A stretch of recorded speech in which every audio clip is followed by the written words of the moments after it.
Well, Neill, I want to thank you for coming. I was not in attendance at the meeting last week. I was out of town with my wife. I was looking for you. Yeah, well, I'm sorry I wasn't there, so I'll give you a chance to talk to me today. How about that? That's fine. I said, well, Carrie said, I was thinking maybe we ought to have Neill come on his show. And I said, it's funny. I had the very same thought last night. So thank you for coming. No, thank you for coming. I think it's great. So, I really did miss it. I have not gone back and watched the tapes. This may surprise you, but I feel like I get a steady enough diet that I don't need to actually go watch a tape of the meeting. I haven't watched it either. My wife tried to get me to watch it. I said, oh, no. No. So, as I understand, I know that Tom Harris was serving as the mayor pro tem because apparently Jabaris wasn't able to be at the meeting either for whatever reason. And so 3 minutes goes, he gavels, and then what happens? Catch me up on that. Because I really don't know. I know what I saw in the paper. It's kind of what people are telling me. It's kind of a blur, actually. Yeah. This is my first time that I've ever gone before the council, so I didn't really know the protocol, other than what they read to you, which is that you have 3 minutes and approach the mic and that's right. That kind of thing. And so, and I knew it was going to be tight. Yeah. And I wanted to get to. It will only take 4 votes. Right. I wasn't worried about the last little summary paragraph about the community being the laughing stock or whatever. So I was trying to get to that, and part of what I was saying, I used some of your remarks that were quoted in the paper. Right. And I probably should have shortened that a little bit, marked out a few things, so it wasn't quite so tight. But anyway, I heard this chime. Yeah. And I didn't know what the chime was first. I don't, and enlighten me on that, because nobody told me. Is that the 2 minute warning, a 1 minute warning? So what we do, the clerk, when somebody comes up and they get situated to start speaking, she has 3 minutes on her little iPad. So she'll hit the button and it'll go through 3 minutes. Now, there are occasions I will pause it if I have to talk to somebody. I don't want to take from their time, so. But then we'll hit it back again. But it's 3 minutes, and then when you hear the beep, beep, beep, beep, it's the 3 minutes. And so, and that's just how that has worked. And what? I didn't hear. We might need to put 2 minute bell in there just so that folks know they have a minute or so going. But not thought about that till now. But anyway. Well, so I got to right before all it would take is 4 votes. Right. And I heard I guess it was the gavel. Yeah. And so I got my, all it will take is 4 votes out. And then one of the councilmen didn't like that. Okay. Started talking, and I looked and there were 2 policemen beside me. And so, my time must be up. So I turned around and then I went and I was sitting on the aisle right behind the newspaper, William West. Yeah.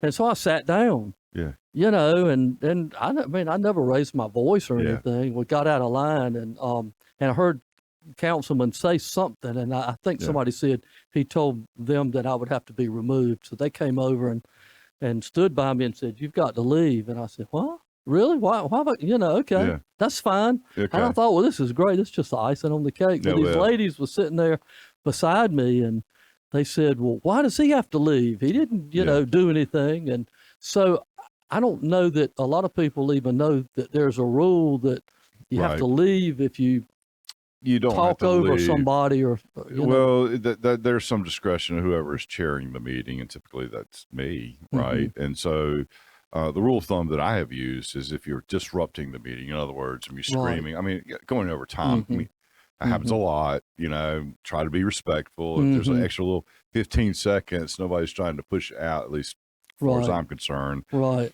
But you can't, you got to hold the standard for everybody. Otherwise we could be there for hours and hours and hours. So that's really the deal. But really what I would talk about, the core of it is laughing stock. You said it a little bit earlier. You were talking about 4 votes, and I think a lot of people feel that way. I know I certainly do at some point. It's embarrassing. So let's talk about that as the core, and really, how do we come together as a community and make that difference? Because I've known you for a long, long, long time. I know you to be a community leader. I know you that you've always been one that's tried to promote in every single way possible our community, and despite some difficult circumstances. So I consider you to be a kind of a fair audience in this conversation. We want Rocky Mount to prosper. We do. we want Rocky Mount to grow. Right. I grew up here, Right. just like you did. We Right. love Rocky Mount. Right. We have a business here, and it's just painful to see some of the rhetoric and dialogue that goes on, and it's in the press, and then rightfully so. Right. But they're doing their job. That's right. Reporting the news, and then there's these groups that get on social media that just bash people and just But all of these things detract from. They damage our image. Right. I use the analogy. I think about our business. If we had trash in the parking lot, and our cars were all jumbled up, and our building was and you hadn't washed the cars, it wouldn't be inviting. Nobody would Right. want to come to our premises. And, Right. if we didn't act professionally, and that's been an issue at times, and we've had to address it. But we have to hold ourselves and our people accountable. But we've got to conduct ourselves professionally, and we've got to display a professional appearance if we want anybody to bring a business or industry or manufacturing here. I mean, you think about this site that we've got between Rocky Mount and Tarboro, and we've struggled to land anything. Yeah. But you think about who's going to run a huge manufacturing operation and move their family here. Well, the first thing they do is they're going to investigate the community. Sure. They're going to read the newspaper, and why would we want to live there? I mean, that's the image that we have. Yeah. So, and I think sometimes people are so, I guess, tunnel visioned with their own interests. Right. That they're not seeing the big picture. So they get all emotional, and that they don't realize, or maybe they do, I don't know, but they don't seem to realize how it hurts the community. And it hurts the community that they're supposedly representing, because if we don't attract businesses and industry and jobs, then, we don't, that's what brings prosperity to the area. Right. So, if we have a lot of poverty here, how are we going to solve that problem unless we can turn this thing around and start attracting some jobs? Well, I couldn't agree with you more. And I'll go a half step further. I mean, we have landed 2 opportunities at Kingsborough, but they weren't able to be consummated for various other reasons. Right. The tire. But what I like to point out is QVC had the fire. Mm-hmm. Was that 5, 6, 7 years ago? Right. I can't remember, but some period ago. And we had 850 jobs that were lost. Mm-hmm. Only about 300 of them lived in Edgecombe or Nash County. Everybody else commuted from 40, 50 miles away. Mm-hmm. So that's a devastating loss to us, but it's not as big of a loss as you think. Mm-hmm. We need people to live here. That's right. That's where the living and the dying in the community goes. That's how you get restaurants. That's how you're buying cars, you're buying houses, you're buying, and you're participating in the community. You're going to the school system, and you're being part of that. That's what we need, and that's a big part of that whole advertising thing. So it's not just about getting the jobs here, not just about getting the business here. We got to get people who want to live here. That's right. And that's a big part. And the quality of life has a lot to do with that. It is a quality of life. It sure does. And there's so many things. Look, I was 20 and single once, so were you. And, Rocky Mountain's never been a headliner for excitement in that regard. But I'll tell you what, I've never regretted living here, married with children and raising a family and a sense of community and the depth and the quality of relationships of people. Right. You can't replace it. It's encouraging when you see our young people go off to school and back. maybe they live in Raleigh or Charlotte or wherever for a few years, and then they want to start a family, and they end up coming back to Rocky Mount. Yeah. But what is sad is when you read people on social media weighing in on things and saying, "I'm so glad I got out of there." Yeah. And that hurts me. It hurts my feelings, because this is our community. That's right. And sometimes I feel like our leadership doesn't realize it's not just their town. Right. It's our town. Right. All of us. It doesn't matter if we're black, white, young, old, male, female. it belongs to all of us, and what we do, if it's detrimental, it hurts all of us. So we've got to work and your letter to the editor was spot on about working together. Well, thank you for that. We've got to work together. Well, if we don't, we're all in the same boat, whether we want to acknowledge it or not. And so what you're talking about, do we take a drill and do we drill a hole in it while we're all floating out to sea? Right. You know, and now we got to bail it out. Yeah, everybody, we need to be bailing together. That's right. Instead of shooting more holes. That's exactly right. But you know, the other side of that is, how do we hold our elected officials accountable? Yeah. And speak truth, and at the same time do it with dignity. And you know, we're all, you know, I remember when I grew up in the Episcopal Church, and one of the baptismal covenants was, you know, treat every human being, you know, or with the dignity, or I can't even spell it off now. I can't believe it. I hadn't had enough sleep. But anyway. Yeah, no, you haven't. You were telling me earlier that you got up at 4 a.m. this morning. So your day started early. So thank you. We're at the 12-hour mark right now. I got it. Respect the dignity of every human being. That's but right. you know, we're all made in the image of God. Amen. You know, and so we can have disagreements. We can do it respectfully. Hopefully, you know, I was pretty direct to the city council about holding each other accountable, because you know there's 7 people, 4 people. It all it takes is 4 votes to change. You know, sometimes it appears like there's, you know, maybe a couple that are holding everybody else hostage, but it doesn't have to be that way. Right. Well, 4 votes can change policy for sure, without question. 5 votes required for certain things like ordinances and censuring other council members and things of that nature.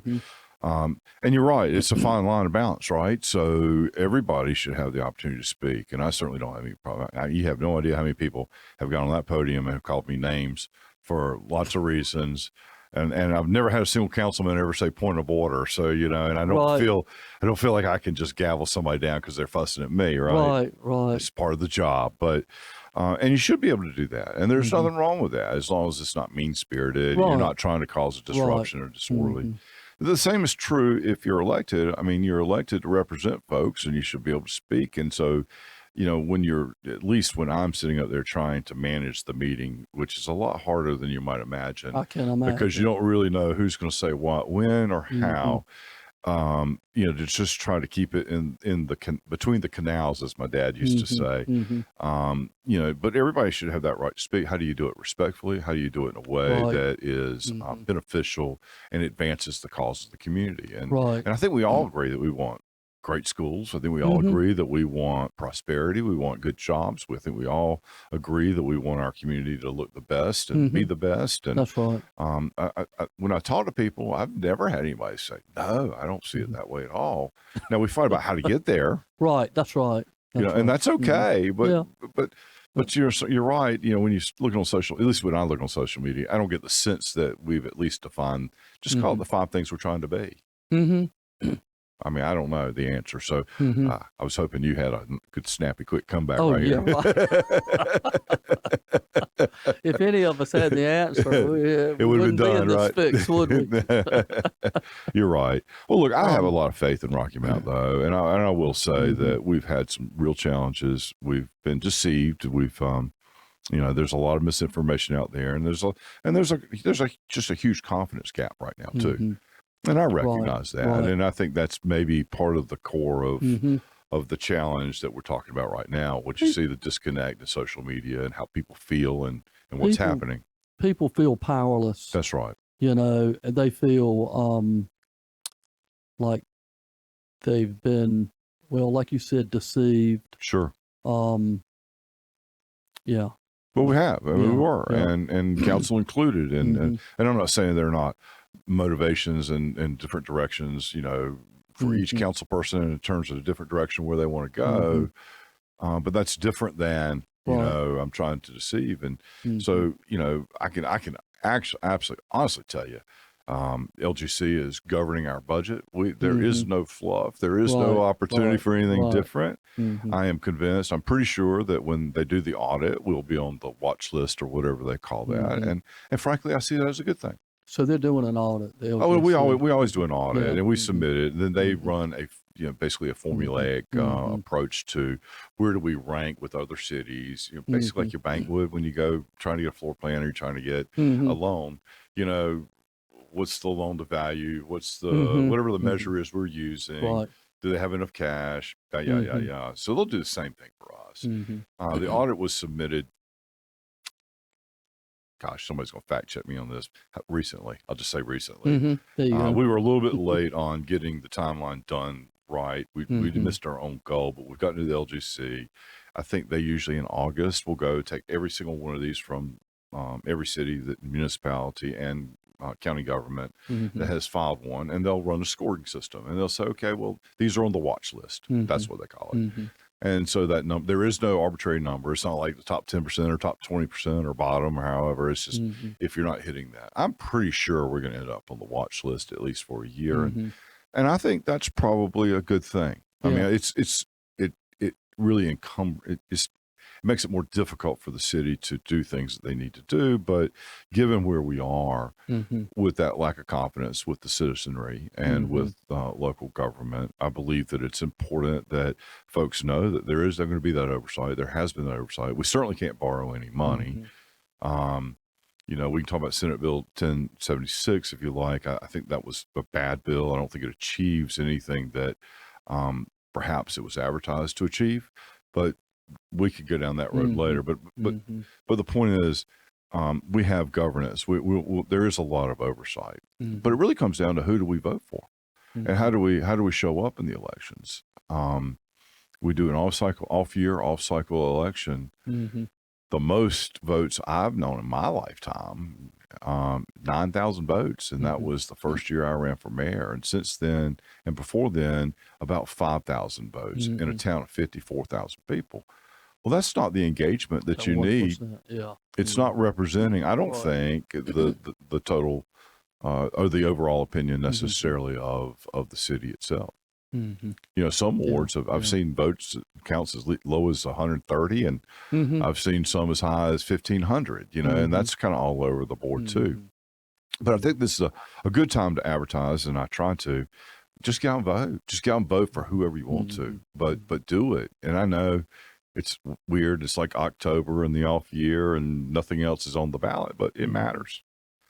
It matters. It's a shame we can't all vote for every candidate in every ward. Yeah, so I mean, well, it is, but because well, let's talk about that a little bit. There's two sides to that. I realize. Well, I could tell you what it is. I mean, and I didn't know this. I graduated from Rocky Mountain Senior High School in 1985. That turns out to be the year that we instituted the ward system. We instituted the ward system because the Department of Justice came in and said to the city of Rocky Mount, you are not adequately allowing representation for your minority populations.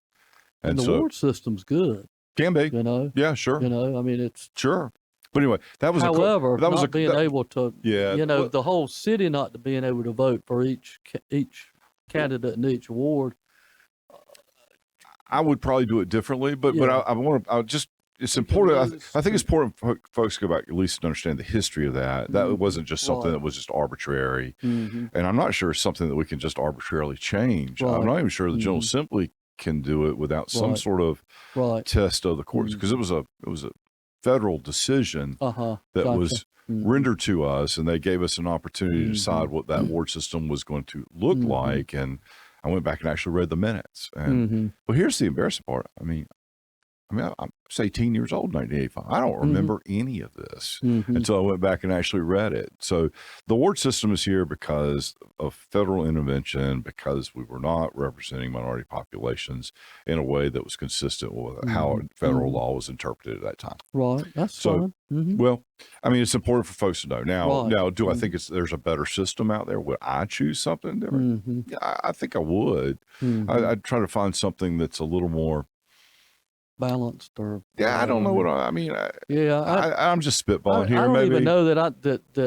that just came off the top of my head. And I don't really know that there is a better system. Well, I don't know. It's just how about top 7 vote getters, and out of whatever field there needs to be. I don't know, or some sort of runoff system. I I didn't come here prepared with that. But I have had some conversation with folks who want to abolish the ward system, and I think, and I can certainly understand why folks would want that or not want that, because people who show up to vote, the numbers, I shouldn't say people, that sounds bad. The numbers that show up in each ward are so skewed. Different. Really? Yeah, they are. I mean, really, different wards have, very, very, very small number of voters that show up or engaged. And that may very well be they're happy with their current ward representative. That could be. Could be. And then there's some that are really, really, really have a lot of votes on a consistent basis. And so there is a disparity. Each ward has one vote, as you know, and it only takes 4 votes to change policy. So you're absolutely right. These are a lot of issues that we got to kind of dig through. But what you brought up, I want to go back to again. It is frustrating to see the headlines as it relates to Rocky Mount, and it is frustrating to see where some of the conversations go. And I would love to see that resolved. I'd love to be part of that resolution, in any way possible. And I don't have necessarily the answer, but it is a problem. It does color the way people look at our community. Well, let's talk about the $47,000. Yeah. Okay. Because there was after I left, and I have watched that, and there was one of the councilmen went into what's the definition of a write-off versus, balance owed. Right. And so I did some research. Okay. And got into the city of Rocky Mount and their record keeping. And I did not know that there was, in 2021, Senator Barnes sponsored a bill, legislation. Senate Bill 473. 473 did exactly what I was proposing, and I didn't know that it was already on the books. I had proposed that to her, and she took that ball and represented us well and created 473. And so, that's legislation that if you're going to serve your city, that you had to be in good financial standing with your city, or the city, and it said the city must garnish the whatever the pay is that they're getting from the city. Right. And it doesn't say what percentage or anything like that. I guess there's another law for that. But so then the question becomes, well, is that retroactive? Well, and my research says that if you're going to have a lawsuit, that there's a statute of limitations of 3 years. But if there's a legislation on the books that compels the city, as long as they had not forgiven the debt. I mean, when a debt is written off, it's only written off on the books. Right. I understand. It's still potentially collectible, depending on how you address it. It's to write it off, for tax purposes and get it off the books, and but it's still collectible. It can be collected. It can be turned over to a collection agency or whatever. So, unless the city has forgiven it. Right. Well, there's no record of, and that came out with the new audit too, that there's no record of it ever being forgiven. Right. So theoretically, that balance is still owed. So I'll say this to it. Talking about the technical definitions, we've had 2 auditors that have looked at that particular issue very specifically. The current auditor has the ability to bring charges against individuals. And so I'm going to rely on them, their audit, and their ability to be able to do that or not do it. I understand that the debt was forgiven, and I know that Senate Bill 473 occurred after that event. So I don't think that piece of legislation can go backward in time, but certainly going forward. So I'll defer to those who's supposed to know more about that than I do. Legal. I mean, I don't. We have a city attorney that could research it, because according to. But what you're saying makes all the difference in the world. According to ChatGTP. I understand. Which researched the city's records, they could find no record of it having ever been officially forgiven. Okay. So that's all I know. Again, I want to default to both auditors, Beth Wood and now Dave Bullock. Dave has a few more powers and abilities than did Beth, but they would still be at play. And I'm going to assume that if, in fact, that's still on the books, that's still an issue, I'm going to rely on him and his team to build that case. That's right. But I will say, though, also... And I'm not trying to stir up something against an individual. It's Sure. not mean-spirited or anything. It's the image of the city. Yeah. And, I know that I would like to think that if I were sitting up there serving the city and I would say, how can I don't if I don't have $47,000, how can I start paying this back just to show in good faith that, because all the other citizens are expected to pay their utility bills. That's right. Look, I've had mine cut off. I've had utility checks cross in the mail because I was out of town. One time I went out of town. Exactly, and then it got late. I came back and everything was turned off. Right. So, but anyway, we're going to punt that over to the state. Okay. But I will say though, because we only have about 2 minutes left. Okay. The other issue though is that the audit showed 2 other council members that were showing a balance due that were talking about the policy. Now, we do have Senate Bill 473 in place, or whatever the law is now. Whoever knew didn't flag that as a potential issue and bring that to council's attention, I don't know. But that's also a problem. That's also a huge problem. Now, in that case, I understand those bills have been paid. But I'm going to go out and say that's why we need a watchdog, which is LGC for a year or whatever, just to make sure the city's doing what it's. But here's the other thing: nobody releases to me the utility bills. I know. Nobody tells me. I don't see a receivable. I don't see. I mean, I got a business. I'm in a receivable business. We look at that thing every week. Yep. Who owes us what? Why did we not bill correctly? How do we improve it? So I don't understand, and I keep being told that could happen. I keep being told, well, it's confidential information, yada yada yada. I don't think that's right. I think council ought to be reviewing that at least monthly, like we do our other cash flow statements, which, by the way, we weren't getting until very recently, until this LGC thing. So we know what our cash balance is. We know what our expenses are. We know what our call it budget to actual looks like now. And when you mention transparency, that when we don't have information like that, and it's like, well, there's people at the city that aren't being forthcoming. That's right. The first thing you think is, well, are they getting pressure from somebody on the city council? I mean, that's your transparency thing. If we're transparent, everybody's transparent, you don't have people making these accusations and questions. Well, it could be part of the problem. It could be that. It could certainly be that. It could also be that somebody's just not doing their job. And you can't make me. That's right. The less I disclose to you, the less I have to answer to. I mean, there are lots of potential motivations. And I'm not making an excuse, but I don't think it's a one size fits all either. That's right. But with all the things that have happened. But at a minimum, we should be able to have. At a minimum, our public should be able to look at the same information I'm looking at. That's right. Short of specific personal information, should be able to look at it in a snapshot and be able to see the same thing I'm seeing. I was looking for the minutes of the council meetings when I was digging into AI. Yeah. And they're not posted from like February on. So they haven't been caught up. Okay. Right. So, just little things like that. They can be innocent. Yep. But the public has been burned so much that people automatically suspect, well, somebody's trying to hide something. Well, I can answer that one for you. And we're going to have to leave after this note, but I can answer that one for you. And the answer is the city clerk takes those. They're dictated. There's an assistant clerk who is transcribing that as fast as she can, closed session, open session. Then they go to the attorney, who just reads over and makes sure that we're not disclosing or violating some law. City council. Now, the open meetings just get published, whenever. Closed session meetings get voted on for disclosure. Right.